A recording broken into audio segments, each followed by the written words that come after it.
Hey there, friend. Welcome back to Daily Dose Radio here in the Bible Bistro. Come on in here and sit down with me, and let's open our Bibles up. You know, you're sitting in the Bible Bistro, which is, the restaurant that serves up studying the Psalms fresh every day. So it's locally sourced and responsibly handled. This is your home for organic Bible study that's fresh and delicious. The only place on the interwebs where you're going to find this kind of verse-by-verse study in the Psalms, 5 minutes a day, 5 days a week. This is it. And so this week, we're going to do the second half of Psalm 139. We did the first half last week through verse 12, so today we start in 13. This is a Psalm of David. Oh, and I forgot to mention last week, the choir master, he's back. He was mentioned there in the introduction. Yeah, so Psalm of David, of the choir master.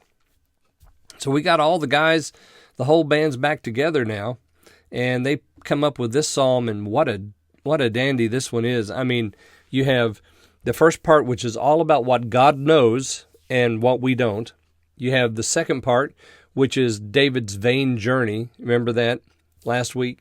And then today we come to the third part, which is God's sovereignty over human creation. We're going to see just how detailed his knowledge of human creation is.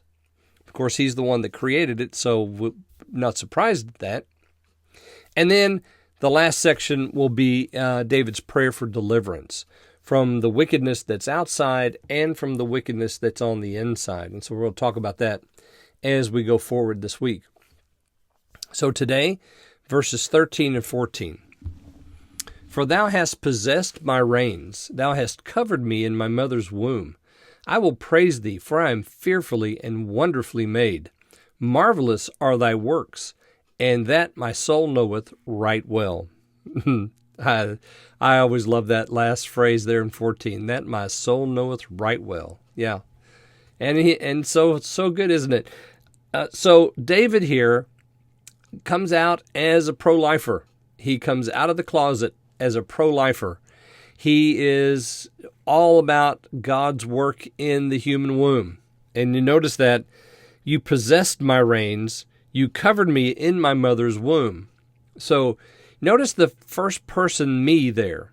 You covered me. So David was a person while in his mother's womb. Isn't that fascinating?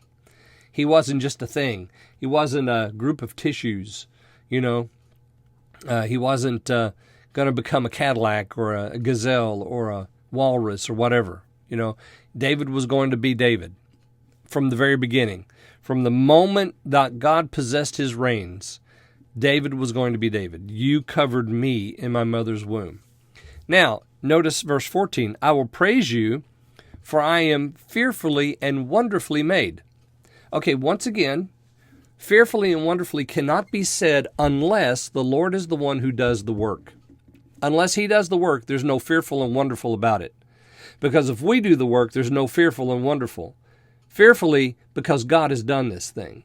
And it's wonderful because God has done this thing. And it's perfect, and it's beautiful, and it's right, and it's all those things. Whether we think it's so or not. David says, and the Bible says here, that the person in the womb is fearfully and wonderfully created, made by God.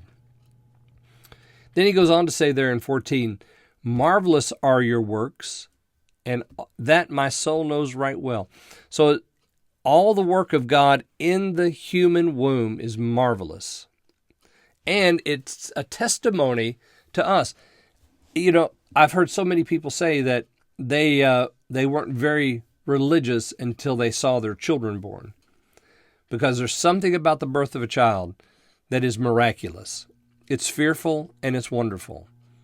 And the fact that a human female can do that work is fearful and wonderful. And God made her so that she could carry that child. God made the man so that he could implant his seed in that womb. God made the woman so that that seed could grow into a person and be born. And it's fearful and wonderful, and it testifies to the work of God. And whenever we see it, we say with David, my soul knows that right well. All right, join me again next time. We're going to look at verses 15 and 16 here on Daily Dose Radio.